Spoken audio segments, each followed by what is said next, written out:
क्रोध बुद्धि को खाए, अहंकार ज्ञान को खाए, चिंता बयसर आयुष को खाए, लोभ मनीषर विवेक को खाए, प्रायश्चित पाप को खाए, पाप मानविकता को खाए, लांच न्याय को खाए, चाप मस्तिष्क को खाए, मिछ सत को खाए, मिछ आश्वासन विश्वास को खाए, दुख जीवन को खाए, अहंकार संपर्क को खाए, टंका शांति को खाए।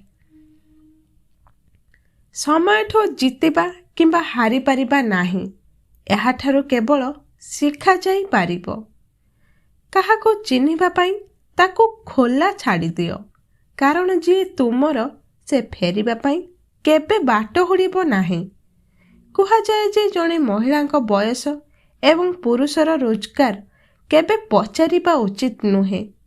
एहार कारण हेउछि जणे महिला निज पाई बंचंती नाही एवं पुरुष निज पाई केबे संचय करंती नाही।